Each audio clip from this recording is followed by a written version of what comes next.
Welcome to LC Screen Talk. My name is Larry, and this is my review of Stardust.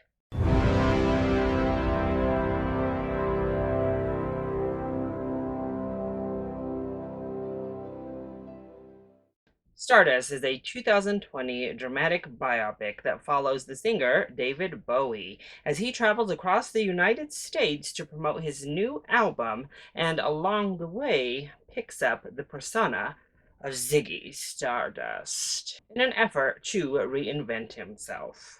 Stardust was another selection from the 43rd annual Denver Film Festival, and actually, to my surprise, the first official trailer for Stardust actually premiered while the festival was happening. So I avoided that trailer, hoping to not get any new information or preconceived notions, other than the fact that I knew this was a biopic about the legendary David Bowie.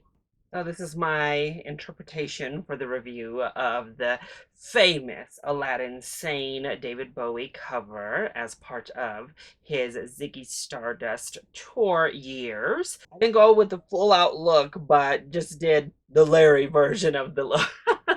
And ultimately, it really pains me how dull a biopic about David Bowie is. So let's go ahead and talk about the positives first.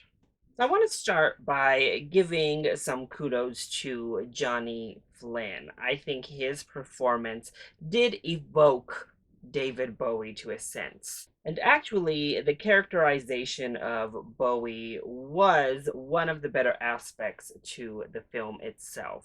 They really caught his kind of fluidity, his oddities, his somewhat awkward nature behind the camera and off the stage, and that eccentric personality did ring true in the film for the most part.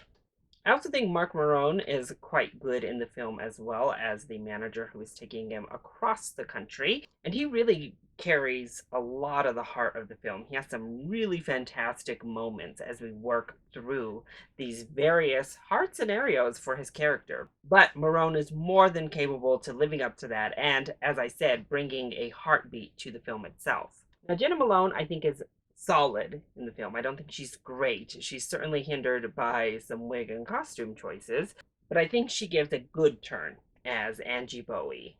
And as I said, the film does do a good enough job of emulating Bowie's eccentricities just through being himself off the stage outside of his star persona of David Bowie or Ziggy Stardust. Getting that eccentricity down was handled pretty well and gave you a little bit of a window to who Bowie was. And in saying that, I enjoyed that we got some time with his brother and how his brother really played into some insecurities of Bowie's life and how his relationship with his brother really shaped who he was as a person.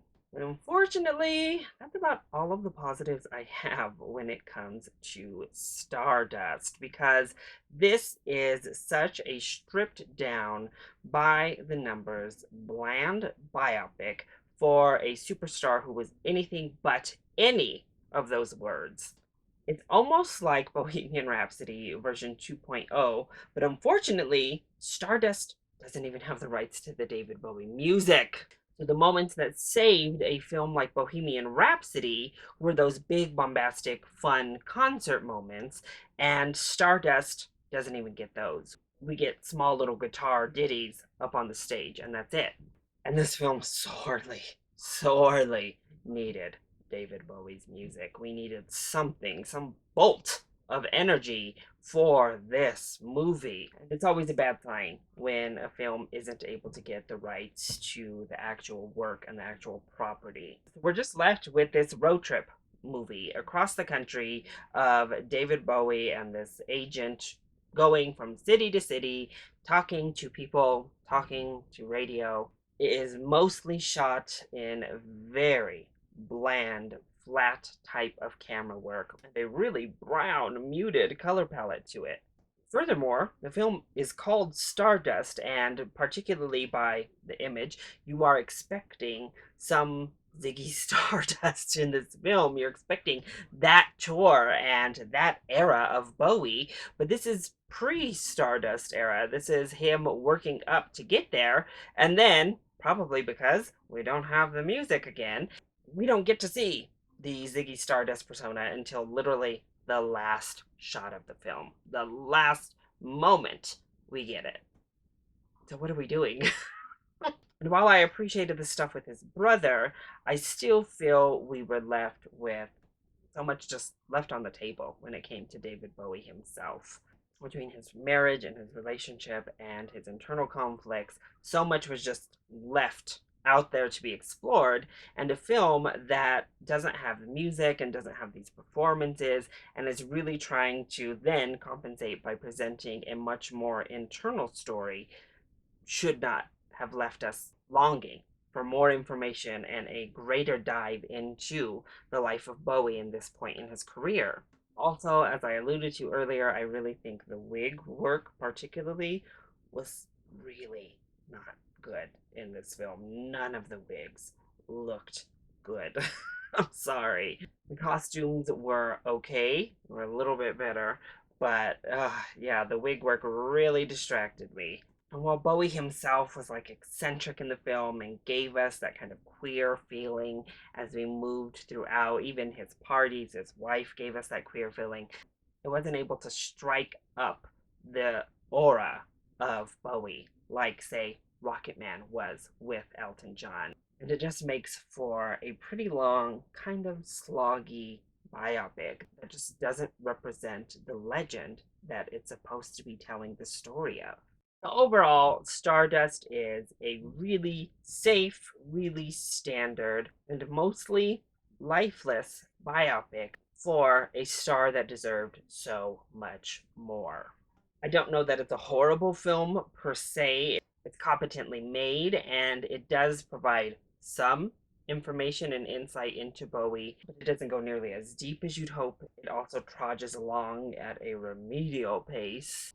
It doesn't provide that Bowie magic that you're looking for. So honestly, I would just watch some David Bowie performances and interviews, find a documentary that tells his story, and call it a day.